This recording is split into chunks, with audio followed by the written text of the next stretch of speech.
Hi friends, welcome to Bhimavaram రుచులు. ముందుగా అందరికీ అడ్వాన్స్ హ్యాపీ న్యూ ఇయర్ అండి. 2025 అందరికీ చాలా బాగా జరిగింది అనుకుంటున్నాను. అలాగే 2026 కూడా ప్రతి ఒక్కరికి చాలా బాగుండాలని చెప్పేసి కోరుకుంటున్నానండి. మన భీమవరం రుచులు యూట్యూబ్ ఫ్యామిలీ అందరికీ కూడా అడ్వాన్స్ హ్యాపీ న్యూ ఇయర్ అండి. న్యూ ఇయర్కి అందరూ స్పెషల్స్ చేసుకుంటారు కదా, ఒకసారి ఈ రెసిపీని ట్రై చేయండి. ఇది మా ఓన్ రెసిపీ. దీనికి ఏం పేరు పెట్టాలో మీరే కామెంట్ కూడా చేయండి. ఈ చికెన్ని ఆయిల్లో ఫ్రై చేస్తామండి. తర్వాత చికెన్ గ్రేవీలో వేసి కాసేపు మగ్గిస్తామండి కర్రీని. ఆ తర్వాత రైస్లో వేసి దమ్ పెడతామండి. ఒకసారి ఈ రెసిపీ మీ ఇంట్లో ఎలా వచ్చిందో ట్రై చేసి కామెంట్ చేయండి. నచ్చితే మీ ఫ్యామిలీ మెంబర్స్కి, ఫ్రెండ్స్కి షేర్ చేయండి. ఈ చికెన్లోని ముందుగానే క్లీన్ చేసుకొని కొంచెం ఉప్పు, కారం, చిటికెడు పసుపు, అల్లం వెల్లుల్లిపాయ పేస్ట్ వేసి బాగా మ్యాగ్నేట్ చేసుకోవాలండి. చేసుకొని కాసేపు పక్కన పెట్టుకోవాలి. మీకు పీస్ రెడ్గా కావాలంటే కాసంత ఫుడ్ కలర్ కూడా వేసుకోవచ్చు, లేదంటే లేదు. ఇప్పుడు చికెన్ కర్రీ ప్రాసెస్లోకి వెళ్దామండి. దీనికి కావాల్సిన పదార్థాలు: ఉల్లిపాయలు, సన్నగా కోసిన ఉల్లిపాయలు, టమాటీ, పచ్చిమిర్చి, కొత్తిమీర, అల్లం వెల్లుల్లిపాయ పేస్ట్ అండి, కొద్దిగా నిమ్మరసం అండ్ బిర్యానీ మసాలా.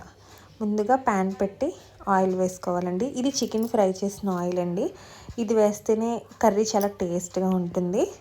ముందుగా పక్కన ఒక రైస్ కోసం ఒక బాండీ పెట్టి దాంట్లోని వాటర్ పోసి రైస్కి సరిపడగా ఉప్పు, పచ్చిమిర్చి, బిర్యానీ మసాలా, కాసంత కొత్తిమీర వేసి మూత పెట్టాలండి. ఇప్పుడు చికెన్ కర్రీ ప్రాసెస్లోకి వెళ్తే ముందుగా బాండీ పెట్టి దాంట్లోని మసాలా, ఓల్ బిర్యానీ మసాలా సామాన్లు వేయాలండి. తర్వాత ఆనియన్స్ వేసి బాగా ఫ్రై అవనివ్వాలండి. ఇవి ఎంత బాగా ఫ్రై అయితే బిర్యానీ అంత మంచిగా టేస్ట్ ఉంటుందండి. ఆనియన్స్ బేగా మగ్గడానికి కాసంత ఉప్పు అండ్ కసూరి మేతి కూడా వేయాలండి. తర్వాత పచ్చిమిర్చి వేయాలి. వేసి అన్నీ ఒకసారి బాగా మిక్స్ అయ్యేలా కలుపుకోవాలి. తర్వాత టమాటోస్ వేయాలండి. టమాటోస్ ఎక్కువ వేయకూడదండి, రుచికి సరిపడగానే వేయాలండి. ఎక్కువ వేసినా పులుపు వస్తుందండి. అవన్నీ కూడా బాగా కలుపుకోవాలండి, మగ్గేలాగా. ఎంత బాగా కలపాలి చూడండి. ఆయిల్ అలా పైకి వచ్చాక పసుపు వేయాలి. తర్వాత కాసంత అల్లం వెల్లుల్లిపాయ పేస్ట్ వేసి ఆ అల్లం వెల్లుల్లిపాయ పేస్ట్ మొత్తం అన్నిటికి బాగా పట్టేలా ఫ్రై చేయాలండి. అడుగంటకుండా ఫ్రై చేయాలి. తర్వాత కాసంత కొత్తిమీర వేసి కాసంత గరం మసాలా అండ్ నల్ల మిరియాల పొడి కూడా, కొంచెం ధనియాల పొడి కూడా వేసి బాగా మిక్స్ చేసుకోవాలండి. ఇది ఎంత బాగా మిక్స్ చేస్తే అంత బాగుంటుంది. అండ్ కాసంత కారం వేసి మొత్తం ఒకసారి అంతా బాగా కలుపుకోవాలండి, అడుగట్టకుండాని. చూడండి, ఆయిల్ పైకి వస్తుంది కదా, అలా రావాలి. తర్వాత కూసంత సాల్ట్ వేసుకోవాలి. టేస్ట్కి సరిపడగా సాల్ట్ వేసుకొని ఆ తర్వాత మనం ముందుగా ఫ్రై చేసి పెట్టుకున్న చికెన్ పీసెస్ని వేసుకోవాలండి. ఇవి మొత్తం బాగా మసాలా అంతా పట్టేలా చికెన్ పీసెస్కి అంతా బాగా కలుపుకోవాలండి. ఇందులో వాటర్ వేయకూడదండి. మొత్తం ప్రాసెస్ అంతా ఆయిల్లోనే జరగాలండి. ఒకసారి మనం మూత పెట్టుకున్నవి అది ఎలా ఉందో వాటర్ ఒకసారి చూసుకొని దానిలో కొంచెం రైస్ వేసుకోవాలండి. రైస్ వేసుకొని కూసంత ఆయిల్ వేసుకొని మొత్తం బాగా కలిపి ఒకసారి మూత పెట్టేసి రైస్ అయ్యాక దాన్ని వార్చుకోవాలండి, వాటర్ లేకుండా.